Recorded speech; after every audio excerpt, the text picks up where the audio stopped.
सबको जय मसीह की। जो है और था और आने वाला प्रभु यीशु मसीह के नाम से आप सबको मैं अभिवादन करता हूं। विशेष करके सर्विंग जीसस मिनिस्ट्री के द्वारा हम लोग जो बाइबल स्टडी के माध्यम से मसीह का जो मूल सिद्धांत उसको हम सीखते आ रहे हैं। लगभग जो मूल सिद्धांतों में जो परमेश्वर से लेकर दूसरे आगमन तक लगभग 12 पार्ट होती है, उसमें लगभग ये 11वां पार्ट है। एक पार्ट छूट गया, वो भी आने वाले दिनों में हम सीखेंगे। ये जो आज हम लोग सीखने जा रहे हैं वो है यीशु मसीह का दूसरा आगमन, the second coming of Jesus Christ. ये बहुत महत्वपूर्ण एक पढ़ाई है जो हमारा बाइबल में ज़्यादा से ज़्यादा इसके बारे में दिया गया है। वो दूसरे आगमन के बारे में अगर पूरा बातों को हम सीखेंगे तो बहुत समय लग जाएगा, लेकिन कुछ बातों को हम ये संध्या के समय हम सीखेंगे। जो दूसरे आगमन के बारे में जो पढ़ाई है उसका जो हम ऐसा कहते हैं एस्कटोलॉजी ऐसा कहते हैं। जो प्रभु यीशु मसीह का दूसरे आगमन के बारे में हम लोग जो पढ़ाई कर रहे हैं उसके लिए दो थियोलॉजी का टर्म या नेम ऐसा बोलते हैं, एस्कटोलॉजी।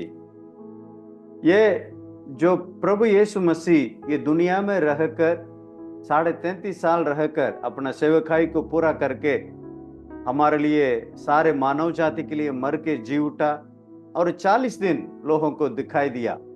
उसके बाद प्रभु यीशु मसीह स्वर्ग में उठा लिया गया। उस समय जो प्रवृत्ति के काम उसका पहला अध्याय 11 वचन में हम पढ़ सकते हैं। वहां स्वर्गदूतों ने चेले लोगों से ये कह रहे थे, हे गलील के लोगों, प्रभु यीशु मसीह कैसे जो उठा रहे हैं वैसे ही वापस आएंगे करके एक प्रतिज्ञा को जो देते हुए हम देख सकते हैं। यीशु मसीह भी अपने चेले लोगों के लिए यही कह रहे थे। ये जो दूसरी आगमन के बारे में अगर हम देखेंगे तो जो नया नियम में लगभग 318 बार जो उल्लेख मिलता है। केवल पौलुस ही अपना पत्री में वो लगभग 50 बार जो दूसरी आगमन का जो वर्णन करता है। बाइबल में अगर आप पढ़ेंगे यीशु मसीह का पहला आगमन के बारे में अगर एक बार लिखा है तो दूसरे आगमन के बारे में लगभग 8 बार लिखा गया है। खास करके जो पहला थिस्सलुनीकियों और दूसरा थिस्सलुनीकियों और मत्ती रचित सुसमाचार 24 अध्याय और मरकुस 13 अध्याय, ये सब में जो थिस्सलुनीकिया का दोनों किताबों में और मत्ती 24 और मरकुस 13, ये पूरा अध्याय में, ये पूरा किताब में हम देख सकते हैं प्रभु यीशु मसीह का दूसरे आगमन के बारे में ही वहां लिखा गया है। इसलिए ही हम कहते हैं ये जो दूसरा प्रभु यीशु मसीह का दूसरे आगमन का जो शिक्षा है ये बहुत महत्वपूर्ण शिक्षा है। हम हर एक इसको जानना जरूरत है क्योंकि हम उसके लिए ही इंतजार में हैं। इसमें हम आज 5 महत्वपूर्ण बातों को हम सीखने जा रहे हैं। अगर ये पूरा पाठ हम लेंगे तो लगभग एक दिन पूरा लेंगे तो भी काफी नहीं रहेगा, क्योंकि दूसरे आगमन के बारे में इतना ज्यादा है। लेकिन हम समय के हिसाब से 5 जो महत्वपूर्ण बात है जो दूसरे आगमन के बारे में उसको हम सीखने जा रहे हैं। पहला है यीशु मसीह क्यों वापस आ रहे हैं। यीशु मसीह ये संसार में मनुष्य के रूप में जन्म लिया और हमारे लिए सारे मानव जाति के लिए मरा और तीसरा दिन जी उठा और अभी स्वर्ग में हैं। वापस प्रभु यीशु मसीह क्यों आ रहे हैं उसके बारे में हम सीखेंगे। और दूसरा, यीशु मसीह कब वापस आएंगे वापस आने के लिए तो प्रभु यीशु मसीह वायदा किया, लेकिन कब आएंगे उसके बारे में बाइबल में क्या लिखा है उसको हम सीखेंगे। तीसरा है, यीशु मसीह के आगमन के चिन्ह क्या है। यीशु मसीह आने के पहले ये चिन्ह होगा करके यीशु मसीह साफ साफ बताए थे। वो चिन्ह क्या क्या है उसको हम सीखेंगे। और चौथे बात है, यीशु मसीह अभी तक क्यों नहीं आए। यीशु मसीह जो स्वर्गलोक उठा लेने के पहले और स्वर्गलोक उठाने के समय भी मैं वापस आऊंगा करके अभी लगभग 2000 साल हो गया, लेकिन अभी तक क्यों नहीं आया उसके बारे में भी आज हम सीखेंगे। और पांचवी बात है, बहुत महत्वपूर्ण बात है, तो यीशु मसीह के आगमन के लिए हम लोग कैसे तैयार रहें। ये 5 बातों को ये समय में हम लोग सीखेंगे। पहला बात है, यीशु मसीह क्यों वापस आ रहे हैं। बाइबल में बहुत सारे कारण दिया गया है, उसमें महत्वपूर्ण कुछ कारण को हम लोग देखेंगे। पहला कारण है, अपनी प्रतिज्ञा को पूरा करने के लिए प्रभु यीशु मसीह वापस आ रहे हैं। यीशु मसीह जब ये संसार में रहते थे उस समय बार बार यीशु मसीह ये कह रहे थे, मैं जाऊंगा फिर वापस आने वाला हूं, आपके लिए जगह तैयार करने के लिए मैं जा रहा हूं, ऐसा करके फिर मैं वापस आकर आपको भी लेके जाएंगे। एक प्रतिज्ञा हमारे लिए दे के गए हैं, वो प्रतिज्ञा को पूरा करने के लिए प्रभु यीशु मसीह वापस आएंगे। दूसरा कारण, यीशु मसीह क्यों वापस आ रहे हैं। अपने लोगों को स्वर्ग में लेके जाने के लिए आ रहे हैं। वही जो यूहन्ना 14 अध्याय उसका 1 से लेकर 3 वचन तक हम देखेंगे। यीशु मसीह वही कह रहे थे, मैं वहां जगह तैयार करने के लिए जा रहा हूं, तैयार करने के बाद मैं आकर आप लोगों को लेके जाऊंगा। इसका मतलब है, जो हर एक विश्वासी जो प्रभु यीशु मसीह के ऊपर विश्वास किए हैं, सबको लेने के लिए प्रभु यीशु मसीह वापस आ रहे हैं। तीसरा है, जो प्रत्येक व्यक्तियों के लिए जो हम लोग ये संसार में जो काम किए हैं, जो कार्य किए हैं, उसके अनुसार प्रतिफल देने के लिए प्रभु यीशु मसीह वापस आ रहे हैं। हाँ प्रियो, इसलिए कि हम ये जीवन है बहुत सावधान से, बहुत सही रीति से एक पवित्र जीवन, एक अच्छा जीवन जीने के लिए हम प्रयास करना है। क्योंकि हम कैसे यहाँ रहेंगे, कैसे हमारा काम रहेगा, कार्य रहेगा, उसके अनुसार ही प्रतिफल देने के लिए प्रभु यीशु मसीह आ रहे हैं। प्रकाशित वाक्य 22वां अध्याय 12 वचन में लिखा है। और यीशु मसीह क्यों वापस आ रहे हैं, सबका न्याय करने के लिए वापस आ रहे हैं। हाँ प्रियो, भजन संहिता में लिखा है, यहूदा में लिखा है, प्रकाशित वाक्य में, ये तीनों जो और भी जगह में लिखा है, जो प्रभु यीशु मसीह धर्म से, सच्चाई से न्याय करने के लिए वापस आ रहे हैं। पहली बार जब यीशु मसीह यहाँ आया, जो उद्धारकर्ता के रूप में आया, लोगों को उद्धार करने के लिए आया, सिखाने के लिए आया, अपना जीवन देने के लिए आया, लहू बहाने के लिए आया, एक आदर्श जीवन दिखाने के लिए आया। लेकिन दूसरे जो आगमन में आएंगे वो एक न्याय करने के लिए, वो प्रभु यीशु मसीह आ रहे हैं।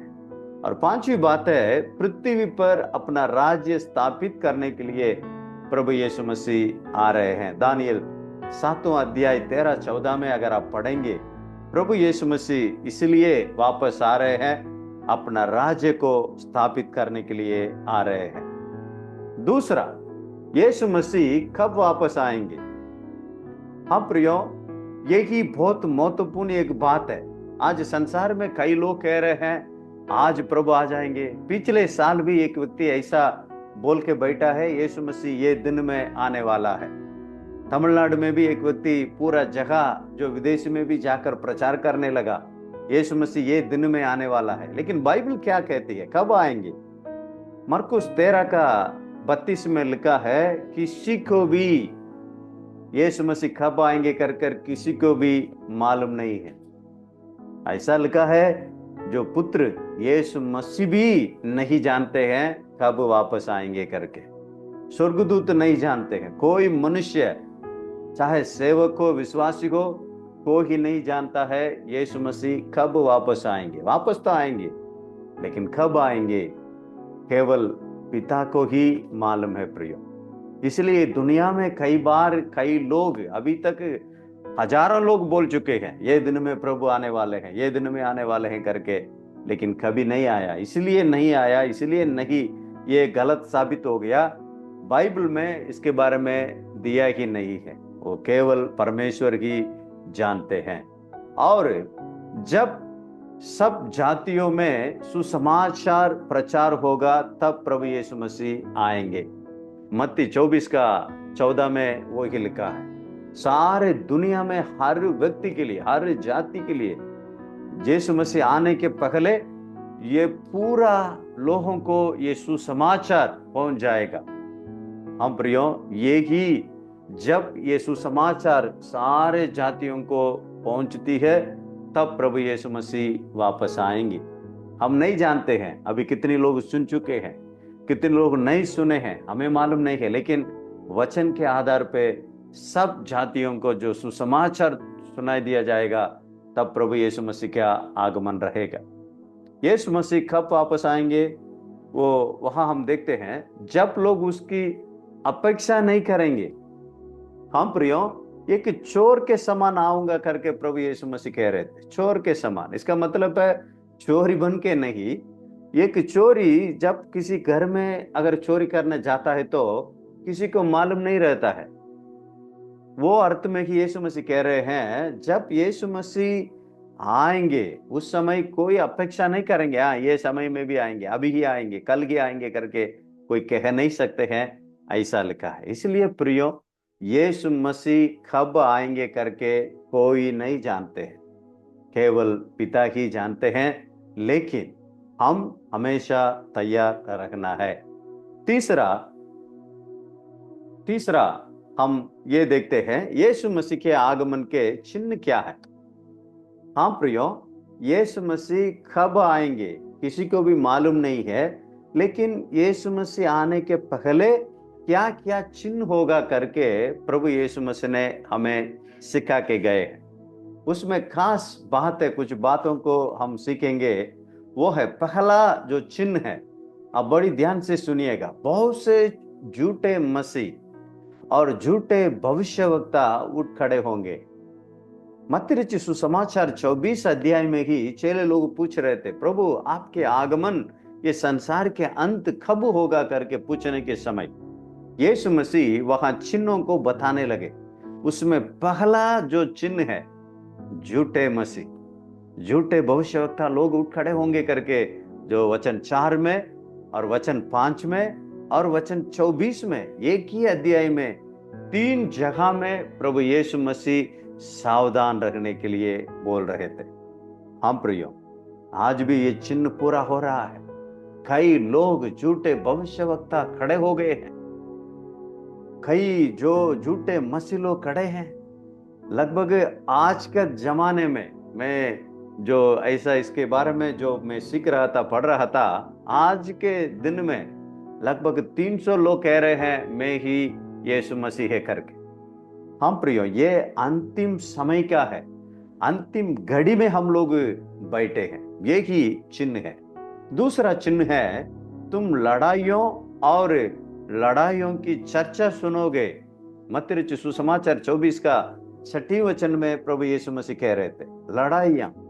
हाँ प्रियो, लगातार होते आ रहा है, लेकिन अभी का जमाने में आप देख सकते हैं, आज के दिन में आप देखे हैं रशिया यूक्रेन आज युद्ध चल रहा है, ईरान और इस्राएल आज चल रहा है, और साउथ कोरिया, नॉर्थ कोरिया आज का समय में लड़ाई चला। ऐसा कई जगह में लड़ाई चलते जा रहा है।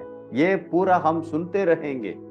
ये पूरा चिन्ह है प्रियो, प्रभु यीशु मसीह का दूसरे आगमन का चिन्ह करके यीशु मसीह पहले ही बताए थे। और अकाल और महामारी और भूकंप, हाँ प्रियो, मत्ती रचित सुसमाचार 24 का 7 में लिखा है अकाल पड़ेगा, ऐसा अकाल आएगा कोई खाने के लिए तरसेंगे।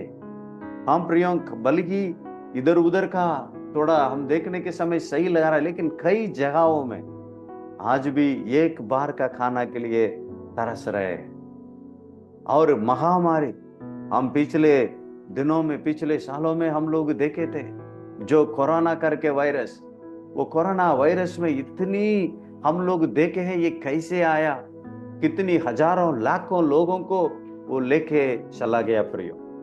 हाँ, ऐसी महामारी और भी आएगा। देखिए कितना जो साइंटिस्ट लोग दवाई वगैरह सब बना रहे हैं, फिर भी नया नया बीमारी, यह अंतिम दिनों का चिन्ह है प्रियो। और भूकंप आज का दिन में, जो कल या परसों आप देखे होंगे इंडोनेशिया में भयंकर एक भूकंप आया है, लगातार आ रहा है। इसका मतलब है यीशु मसीह का जो आगमन की निकट में अंतिम घड़ी में हम लोग पहुंच के, जैसा कि ये दुनिया का ये सारे जो आगमन की चिन्ह है हम लोग अपने आमने सामने देख रहे हैं। और लिखा है 24 अध्याय का 10 और 12 वचन तक आप देखेंगे, प्रेम और विश्वास में कमी होगी, अधर्म बढ़ने से, वहां लिखा अधर्म बढ़ने से प्रेम ठंडा हो जाएगा। हम प्रियो, आजकल देखिए जो किसी को भलाई करने के लिए सोचना पड़ रहा है, अगर रात में कहीं गाड़ी लेके जा रहे हैं, कोई हाथ दिखा रहे हैं तो उनको चढ़ा साथ में लेके नहीं जा पा रहे हैं। क्यों? अधर्म बढ़ गया। इधर उधर ऐसा हाथ दिखाकर कोई मार डाल रहे हैं, हमें भी हो जाए तो। हाँ प्रियो, ये अधर्म ज्यादा बढ़ने से प्रेम कम होते जा रहा है। ये कि चिन्ह है प्रियो, चिन्ह है। जो तरस खाना और मदद करना, ये पूरा कम होते जा रहा है। और विश्वास, विश्वास में कमी, हाँ, ये विरोध और कष्ट और उपद्रव, परीक्षा, ये पूरा कई लोग सामना नहीं कर पा रहे हैं। उसके कारण, उपद्रव के कारण अपना विश्वास को छोड़ रहे हैं। ये एक चिन्ह है प्रिय। और ना केवल यही है, और सूर्य, चंद्रमा, तारागण और समुद्र में भी चिन्ह होगा करके लूका 21 का 25 में हम देखते हैं। हाँ प्रिय, ये पूरा चिन्ह को आज बताते जा रहे हैं। हाँ, सूरज में ऐसा दिख रहा है, ये है वो, और जो चंद्रमा में ऐसा दिख रहा है, तारा में ऐसा ऐसा कुछ ना कुछ चिन्हों को बताते जा रहे हैं। हम ये क्या, इसके द्वारा हम क्या सीख रहे हैं? जो प्रभु यीशु मसीह का आगमन का चिन्ह है वो निकट हो गए। छठवीं बात है, जो लोग आत्मीय की बातों की प्रति असावधान रहेंगे। यीशु मसीह इसके बारे में क्या बोला? जो नूह के समय में लोग कैसे रहते थे वैसे रहेंगे। आज ऐसा जमाना में आ गया है। आजकल ये जो मसीह समाज में आप देखिएगा, कोई ऐसा आत्मिक जीवन के लिए बहुत महत्व नहीं देते हैं। ये होने दीजिए, कोई बात नहीं है, आने में देखेंगे। कितनी जगह में ऐसा चल रहा है। जो नूह के समय में भी ऐसा ही रहा। नूह बोल रहे थे यीशु जो परमेश्वर ये संसार को मिटाने वाले हैं, अरे होने दीजिए, देखा जाएगा। वैसे ही आज भी है, लोगों का स्थिति ऐसा ही है। आने में देखेंगे, देखा जाएगा, बाद में देखा जाएगा। ये अंतिम दिनों का चिन्ह है प्रियो। और सातवां बात है स्वार्थी, स्वार्थी और अधर्म की वृद्धि, ये होगा। पहला चिन्ह, अंतिम दिनों का चिन्ह करके दूसरा तीमुथियुस उसका 3 अध्याय पहला वचन में यही शुरू होता है, स्वार्थीपन। आजकल देखिए सब कुछ मेरे लिए, मेरा मेरा मेरा मेरा करके ही लोग जी रहे हैं। ये अंतिम दिनों का चिन्ह है प्रिय। और ज्ञान और धन, यातायात, ये पूरा वृद्धि होगा करके बाइबल में लिखा है। और 9वीं बात है, और हम देखते हैं जो विश्वव्यापी राजनीतिक शक्तियों का उदय होगा। हाँ प्रियो, जो प्रकाशित वाक्य में हम देखते हैं जो 10 राज्य जो उदय करके आएंगे, सब लोग मिलके जो मसीह विरोधी का तैयार करेंगे करके। आज भी ये अगर पूरा दुनिया की राजनीति के अगर गौर करेंगे, ये सच बात है। और 10वां जो चिन्ह है, पूरे संसार में सुसमाचार का तीव्र प्रचार होते जा रहा है। हाँ प्रियो, कई संस्थाएं, कई मिशनरियों, कई लोग ये सुसमाचार किसी ना किसी तरह ये पहुंचना है करके प्रयास कर रहे हैं, ये भी एक चिन्ह है प्रिय, क्योंकि सारे जातियों को सुसमाचार सुनाने के समय यीशु मसीह वापस आने वाले हैं। आज हमारा हाथ में मोबाइल है, अगर 1 मिनट काफी है सभी के लिए ये सुसमाचार पहुंचने का। इसलिए ये सारे चिन्ह प्रभु यीशु मसीह दिया है। ये पूरा हमारा जमाना में, हमारा जो हम रहते हैं इस समय हम देख रहे हैं, इसके द्वारा हम ये सीखते हैं प्रियो, हम सतर्क रहना है, तैयार रहना है। और अगले बात, जो चौथे बात है, यीशु मसीह अभी तक क्यों नहीं आए? दूसरा पत्रस 3:9 में लिखा है प्रियो, साफ साफ लिखा है, परमेश्वर अपना प्रतिज्ञा को नहीं भूले हैं।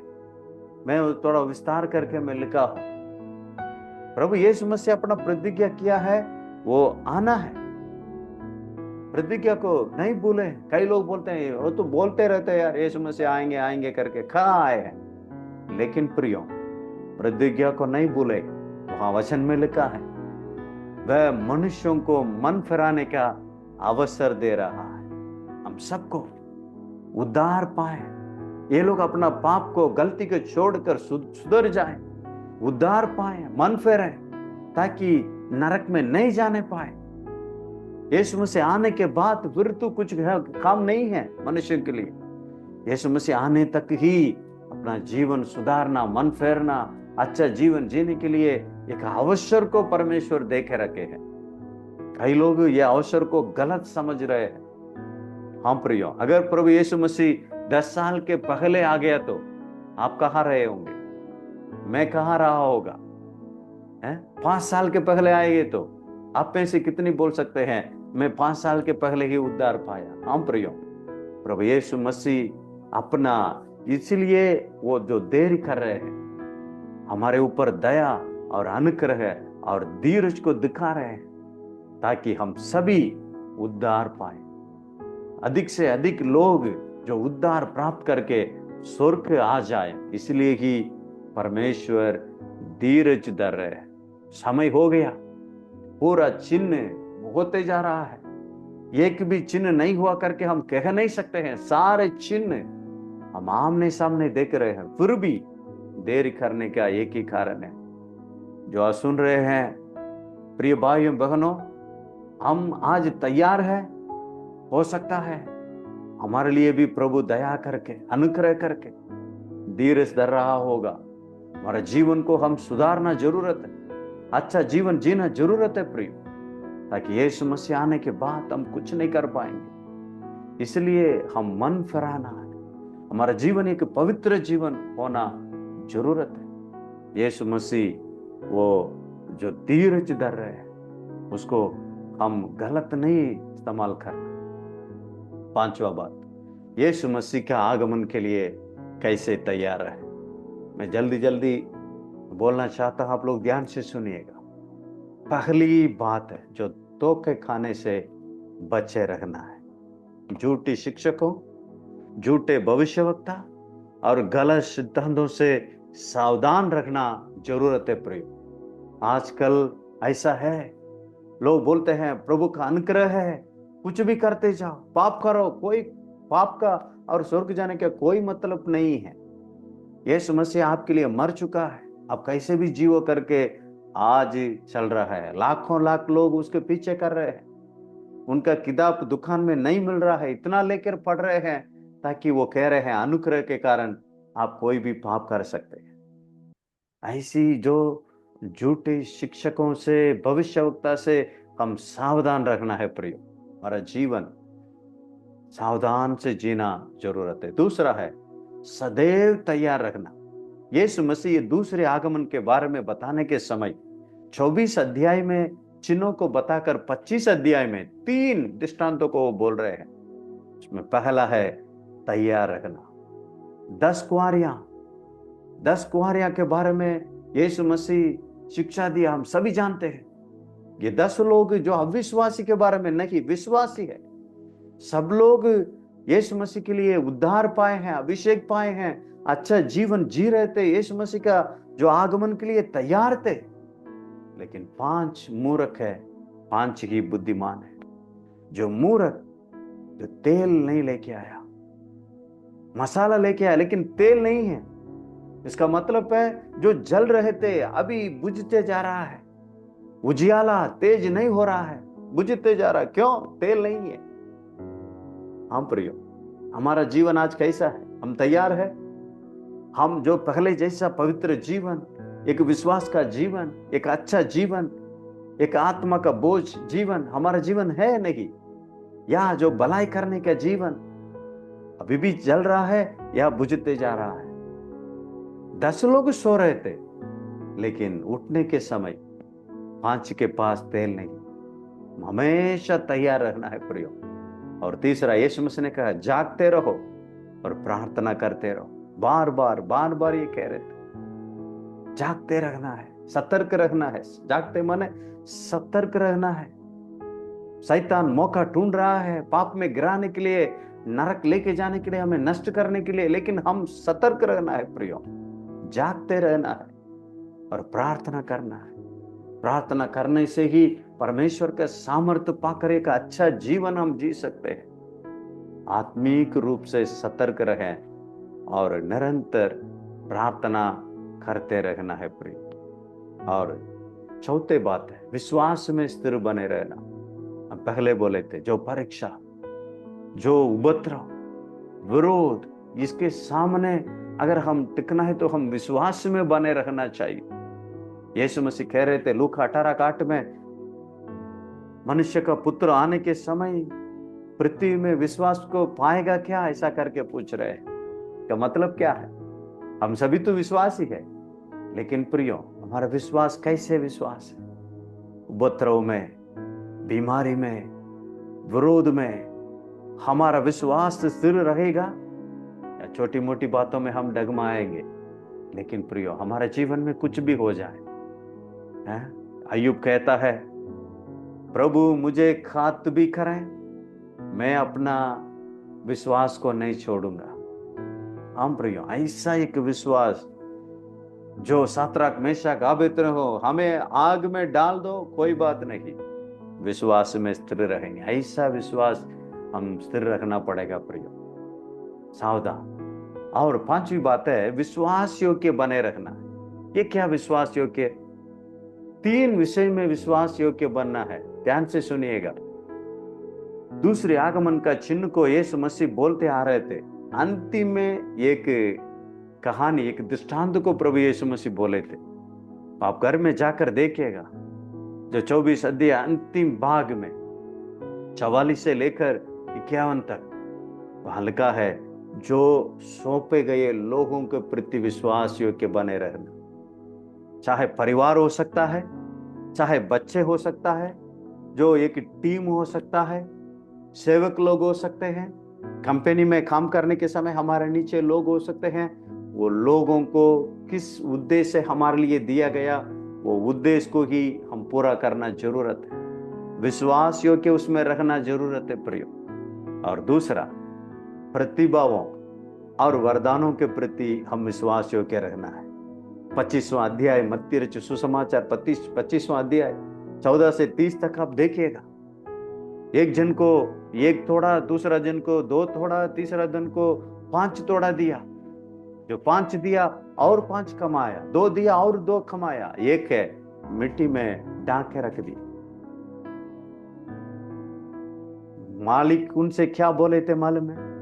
हे दुष्ट और आलसी दास, उनको नरक में डालने के लिए, आग में डालने के लिए, अंधेरा में डालने के लिए आज्ञा दिया। इसका मतलब क्या है? परमेश्वर जो हमारे लिए दिया है अपना राज्य बढ़ोतरी के लिए, जो वरदान, प्रतिभा, उसको हम इस्तेमाल करना है प्रियो। हमारे हाथ में जो कुछ है उसको बढ़ाना है, इस्तेमाल करना है। वो वरदान क्या है हम समझना है, उसको इस्तेमाल करके बढ़ाना है प्रियो। विश्वास योग्य रखना है उसमें। और तीसरा है संसार की संपत्तियों के प्रति हम विश्वास योग्य बनना है। संसारिक संपत्ति, हम प्रियो जो संसारिक बातें, पैसा है करके हम ऐसा जा नहीं सकते हैं। लूका 16:1-13 तक आप पढ़ के देखिए, वहां कहता है संसार की चीजों में ही विश्वास योग्य नहीं है तो स्वर्ग की चीजों को कैसे देगा प्रभु? इसलिए जो संसार की संपत्तियों हमारे हाथ में दिया गया उसको भी हम विश्वास योग्यता के साथ संभाल करना है। छठी बात है, प्रेम से परिपूर्ण है, क्योंकि हम देखे थे प्रेम ठंडा होने वाला है। लोगों के जीवन में प्रेम नहीं है प्रियो, लेकिन हम प्रेम दिखाना है, प्रेम का कार्य करना है प्रियो। जो दयालु सामरी के समान हम दूसरों को मदद करना और जो प्रेम को दिखाने बांटने का हम होना है प्रियो। सातवीं बात है, पवित्र जीवन जीना। पवित्र जीवन पहला यूहन्ना 3:1-3 तक पढ़ के देखिएगा। वह लिखा है, जो प्रभु आएंगे करके जो विश्वास करते हैं वो अपने आप को पवित्र बने के रखेंगे करके लिखा है। आप विश्वास कर रहे हैं यीशु मसीह वापस आने वाले हैं? ऐसा है तो अब कितना पवित्र जीवन जीना है। हाँ, जिसका हृदय शुद्ध है वो परमेश्वर को देखेगा करके यीशु मसीह कह रहे थे। जिनकी मन शुद्ध है, हमारा मन, हमारा चाल चलन सब में पवित्रता को परमेश्वर चाहता है और भलाई करना। वही जो दूसरे आगमन का चिन्ह को 24 अध्याय में बोल के 25 अध्याय में यीशु मसीह 3 जो दृष्टांत में एक बताया, स्वर्ग में जाने के बाद दाएं बाएं बांटेंगे। जो दाएं वालों से बोलेंगे, मैं भूखा था खाना खिलाया, मैं नंगा था कपड़ा दिया, मैं जेल में रहा अब देखने आया, मैं बीमारी था मुझे सुध लिया। लोग पूछ रहे थे हम कब किए थे? जो छोटे से छोटे इन लोगों को किया है वो मेरे लिए किया है। और बाएं वालों से कह रहे हैं, मैं भूखा था तुमने खाना नहीं खिलाया, मैं नंगा था तुम कपड़ा नहीं दिया, मैं जेल में था तुम देखने नहीं आया। वे लोग पूछ रहे हैं कब देखा? यीशु मसीह कह रहे थे, जो छोटे में से छोटे के लिए तुमने क्या नहीं किया वो मेरे लिए नहीं किया। का मतलब है प्रियो, हम भलाई करना जरूरत है। याकूब का 4:17 में हम देखते हैं, जो भलाई करना जानता है फिर भी वो नहीं करता है, उनके लिए वो पाप है करके लिखा है। जो हमारे लिए दे रहे हैं परमेश्वर, वो इसलिए दे रहे हैं जो दूसरों के लिए, जरूरतमंदों के लिए देने के लिए हमारे लिए दे रहे हैं, बोलना नहीं है। धनी मनुष्य और लाजर का कहानी को हम जानते हैं। मदद करना है प्रिय, भलाई करना है। मैं कमा रहा हूं, मेरा पैसा करके हम कोई कह नहीं सकते हैं। परमेश्वर ने शक्ति दिया, सामर्थ्य दिया, वो दे रहे हैं, इसलिए हम दूसरों के लिए भलाई करना जरूरत है। 9वीं बात है, जो सुसमाचार प्रचार कर। हम प्रियो, दूसरों के लिए हम सुसमाचार को पहुंचाना है, यह हमारा कर्तव्य है।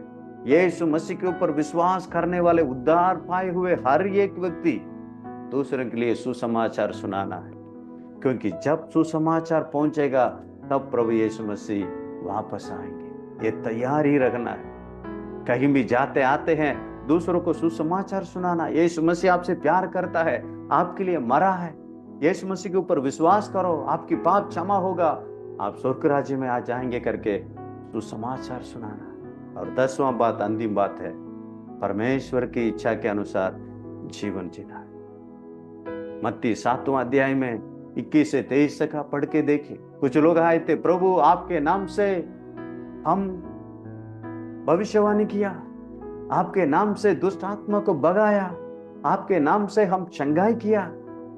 परमेश्वर कह रहे थे, परमेश्वर ये कह रहे थे, मैं नहीं जानता तुम लोगों को, मैं नहीं जानता तुम लोगों को, तुम परमेश्वर की इच्छा के अनुसार नहीं जिया है।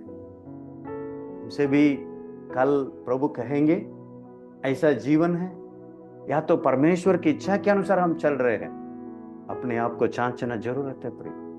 ये 10 बातों को हम देखे थे, क्या सचमुच में आज प्रभु आएंगे तो भी हम तैयार हैं? ये 10 बातें हमारे जीवन में हैं? नहीं तो हम प्रार्थना करें, प्रभु ऐसा जीवन में जीने के लिए, हमेशा में आपका आगमन के लिए तैयार रखने के लिए मुझे अनुग्रह कर करके हम प्रार्थना करना है। परमेश्वर का पवित्र आत्मा का सामर्थ्य और शक्ति पाकर प्रभु के लिए जीने के लिए एक निर्णय लें। अगर कोई पाप हमारे जीवन में है, आज हम निर्णय लें उसको छोड़ दें, पवित्र जीवन जिए। प्रभु का आगमन के लिए तैयार रखने के लिए हम हर एक जन हम एक निर्णय लें। ऐसा ही प्रभु आपको आशीष करेंगे। धन्यवाद। मारानाथा। प्रभु हाँ हे प्रभु, हाँ हम कैसे जय मसीह की प्रेज द लॉर्ड कहते हैं, वैसा ही जो आदि कलीसिया के लोग एक दूसरे से बोलते थे, माराना था, प्रभु आ रहा है, प्रभु आ जाइए, आने वाले हैं, हम तैयार रहे।